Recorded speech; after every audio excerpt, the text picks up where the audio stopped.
இயேசு நேசிக்கிறார். பிரியமானவர்களை, இந்த நாளில் ஆண்டவர் நம்மளோடு பேசும்படியாய் வேதத்தில் ஒரு வசனத்தை கூட வாசித்து ஆண்டவர் நமக்கு கற்றுக் கொடுக்கக்கூடிய காரியங்களை பார்ப்போம். அது 1 நாளாகமம் புஸ்தகம் 21வது அதிகாரம் 1வது வசனம்.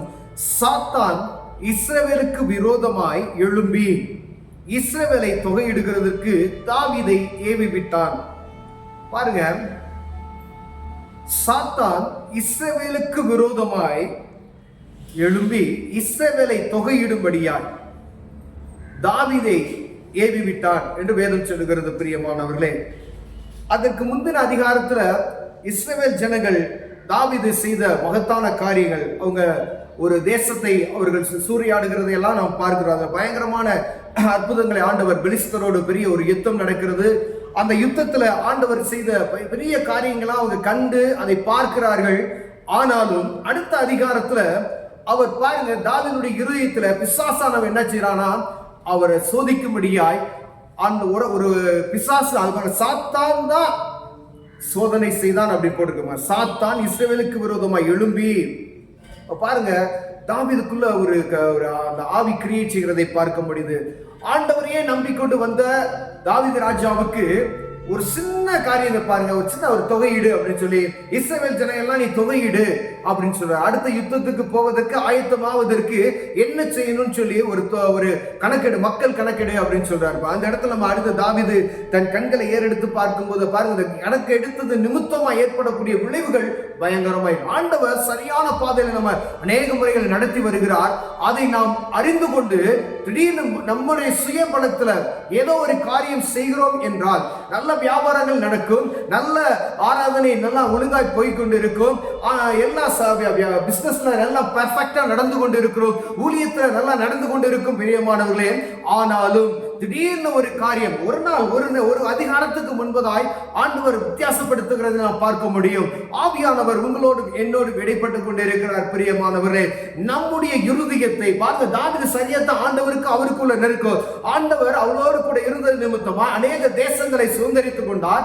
அநேக அற்புதங்களை நாம் பார்க்க முடிகிறது. தாவீது ராஜாவின் நாட்கள்ல எல்லா ஜனங்களையும் அவர் கைவசப்படுத்தி கொடுக்கிறதை நாம் ஒவ்வொரு அதிகாரத்திலையும் பார்க்க முடிகிறது. பிரியமான, ஆனாலும் சாத்தான் அவர் இருதயத்தை ஏவி விடுகிறதை, இஸ்ரவேலுக்கு விரோதமாய், உன் சபைக்கு விரோதமாய், உன் வியாபாரத்துக்கு விரோதமாய், உன் குடும்பத்துக்கு விரோதமாய் ஏதாவது ஒரு சாத்தான் என்ன செய்வானா, ஏவி விடுவான். அவங்க தகப்பன் மூலமாய் தாவீது ராஜாவில் சொல்லப்பட்டிருக்கிறது, அவர் தொகை எடுக்குவதற்காக, மக்கள் தொகை எடுப்பதற்காக கணக்கை பார்க்க அப்படி ஒரு அவருடைய தூண்டுதல் உண்டானதை பார்க்க முடிகிறது. உன் குடும்பத்துல உங்க மனைவி நிமித்தமாகவோ, மகன் நிமித்தமாகவோ, மகள் நிமித்தமாகவோ, இல்லை குடும்ப தலைவர் நிமித்தமாகவோ, இல்லை சபையில் இருக்கக்கூடிய மூப்பர் நிமித்தமாகவோ, இல்லை ஏதோ ஒரு ஆட்களின் நிமித்தமாகவோ, வியாபார ஸ்தலத்தில் இருக்கக்கூடிய வியாபாரிகள் நிமித்தமோ, உங்கள்கிட்ட வேலை செய்கிற நிமித்தமாகவோ ஏதோ ஒரு காரியத்தை ஏவி விடுவான் சாத்தான்.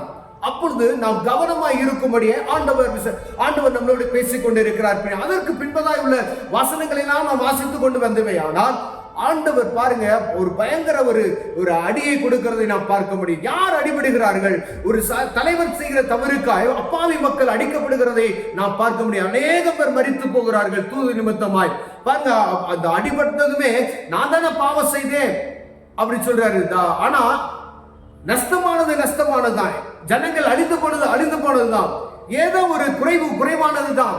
ஆனா அதற்கு பின்பதாய் தாவீது தன் கண்களை ஏறெடுத்து பூமிக்கு வானத்துக்கு நடுவே நிற்கிற கர்த்தருடைய தூதன் உருவின பட்டயத்தை தன் கையில் பிடித்து அதை எருசலேமின் மேல் நீட்டி இருக்க கண்டான். அப்பொழுது தாவீது மூப்பர்களும் ரெட்டு போர்த்து கொண்டு முகம் குப்புற விழுந்தார்கள். தாவீது தேவனை நோக்கி, ஜனத்தை என்ன சொன்னவன் நான் அல்லவோ, நான் தான் பாவம் செய்தேன். அந்த ஆடுகள் என்ன செய்தது? என் தேவனாகிய கர்த்தாவே, வாதிக்கும்படி உம்முடைய கரம் உம்முடைய ஜனத்திற்கு விரோதமாய் இராமல் எனக்கும் என் தகப்பன் வீட்டிற்கும் விரோதமாய் இருப்பதாக என்று தேவதூதன் என்று சொல்றாரு. உருவிய பட்டயத்தோடு வானத்துக்கு பூமியில் நடுவே நிற்கிற தூதனை பார்க்கிறார். யாரு? தாவீது ராஜா பார்க்கிறார். ஆனாலும் அவர்கிட்ட ஜனங்கள் மரித்து கொண்டிருக்கிறார்கள்.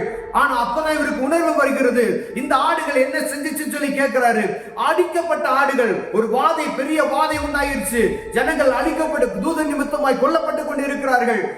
ஆனா யார் நிமித்தமாய் இந்த காரியம் நடந்ததுன்னா இந்த தலைவர் நிமித்தமாய் பிரியமானவர்களே. சபையில ஒரு காரியம் நடக்கிறதுனா அந்த தலைவர்கள் முக்கியமா கவனமா இருக்கணும். போதகர்களா இருக்கலாம், மெய்ப்பொருளுக்கா, யாரா வேணா நீங்க இருக்கலாம், குடும்ப தலைவனா இருக்கலாம், ஒரு வியாபாரத்தில் நீங்க நடத்துற கர்த்தருடைய பிள்ளைகளா இருக்கலாம்.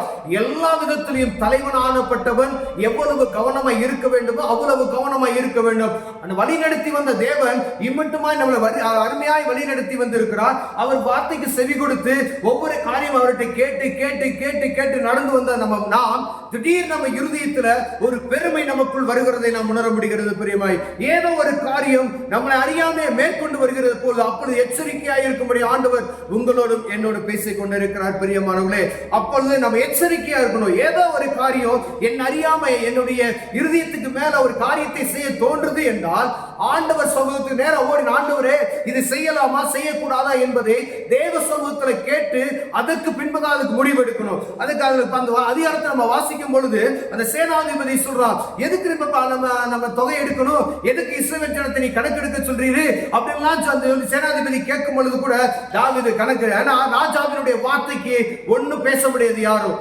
அப்படி இருந்து அவர் சொல்லியும் அதை மீறிக்கொண்டு செய்வது நிமித்தமாய் ஆலோசனைகள் வரும். ஏன் இதை செய்றீங்க வேணாம் அப்படின்னு சொல்றாங்க, மூப்பர்கள் சொல்றாங்க, கர்த்தருடைய பிள்ளைகள் சொல்றாங்க. ஆனால் அதை தடுத்து நம்முடைய வார்த்தை பலப்பட்டது நிமித்தமாய் அந்த காரியம் நடக்குது. அது நிமித்தமாய் அதிக பாதிப்பை உண்டாக்குகிறது. பிரியமானவர்களே, ஆண்டவர் உங்களோடும் என்னோடு பேசிக் கொண்டு இருக்கிறார். எந்த ஒரு காரியத்தையும் நிதானமாய் சிந்தித்து தேவ சமூகத்துக்கு பிரியமா இல்லையா என்பதை ஆராய்ந்து பார்த்து செயல்படும்படி ஆண்டவர் உங்களோடும் என்னோடு பேசிக் கொண்டிருக்கிறார். கண்களை மூடுவோம், செய்வோம். அன்பின் தகப்பனே, ஆண்டவருடைய வார்த்தைக்கு நாங்கள் செவி கொடுத்து நீர் எங்களை நடத்தி வந்த காரியத்தை அறிந்து ஒவ்வொரு நாளும் செயல்பட உதவி செய்யுங்க. இறுதிய மேட்டிமை கொண்டு ஏதாவது ஒரு காரியத்தை செய்கிறது என்றால் அதை தடுத்து நிறுத்துவீராக நாங்கள் ஜெபிக்கிறோம். இயேசுவின் நாமத்தில் பிதாவே, ஆமென், ஆமென்.